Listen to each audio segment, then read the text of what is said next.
Welcome in to the Tuesday edition of the Fun Astrology Podcast. It's Thomas back with you. For those of you who dared come back after yesterday, geez, sorry. Just what I got. I've got a better chart today. I do, and we'll get to that. I'm watching for that Robert Glasscock horary class announcement. Don't worry about just having to jump on it. It's something you can think about, and if you would like information on that YouTube video, just search Glasscock horary, and it should take you right to it. I forget, it's a couple hours long. I mean, it's a little bit of a time commitment, and this course is a time commitment because it's live on Saturdays. It starts here on the East Coast at noon on Saturdays, and it's going to begin on August 7th. So as soon as that's posted, I'll let you know. It'd be fun if a few of you brave adventurers would join in with me on that. We could kind of have a little group hug. All right, talking about a group hug, let's have one right now. We've got Mercury getting ready to change signs today. It will be at 9:11 p.m., so later this evening for those of you in the U.S. But this is significant because Mercury is moving out of Cancer into Leo, where the big show is right now, and is going to conjoin the sun in a couple of days. All right, now let's think about Mercury. Knowledge, learning, horary courses with Robert Glasscock. No, knowledge, learning, information, and communication. Okay, let's think about that. Knowledge, learning, communication, information. Mercury. Leo, fire. We've already been feeling that.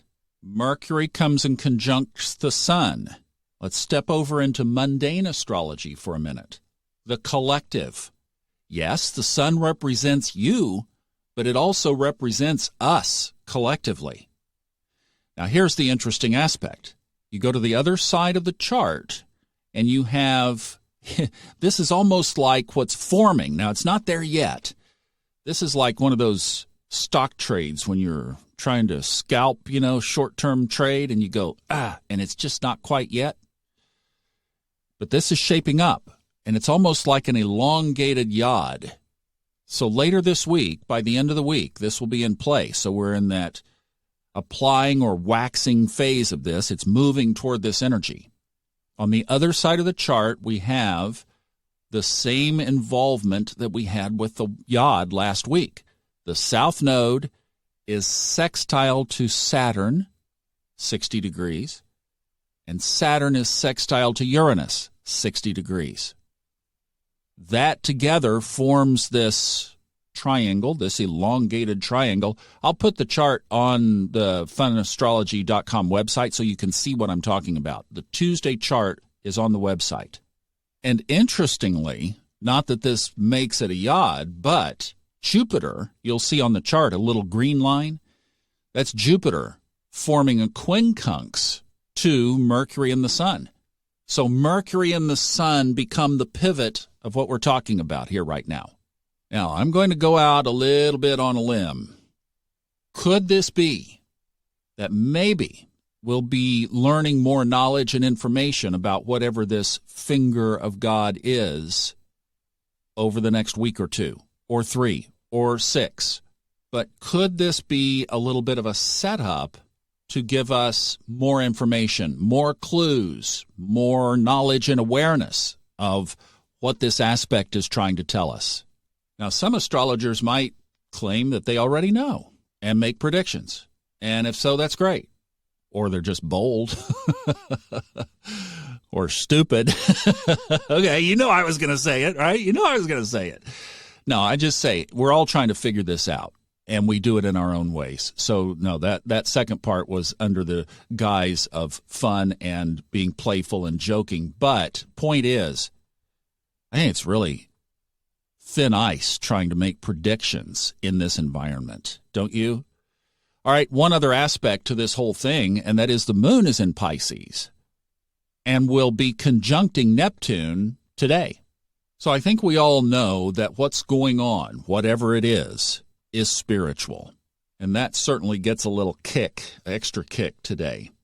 There is one other thing that I think we ought to put on our radars, and that is in about another week and a half, Mercury will be squaring Uranus. So Mercury, as it progresses through Leo, will be squaring Uranus in Taurus, and that's one that we need to keep our eye on as well. We also have a bending of the nodes that is almost exact. It should be exact tomorrow or Wednesday, but that is Venus is at that interesting position relative to the nodes of the moon where it is at a 90-degree angle. We call it the bending of the nodes. And as this one happens to be positioned, it is at the north bending of the nodes, meaning that it is bringing this energy more personal. So what does that mean? Well, Venus and the nodes. This is dealing with karmic issues around your relationship, around your partner, around love, around money. Maybe some of you are dealing with some money issues right now. And whenever a planet is at the bending of the nodes, it kind of means that it is watching you, making sure that you are doing your karmic business in this area.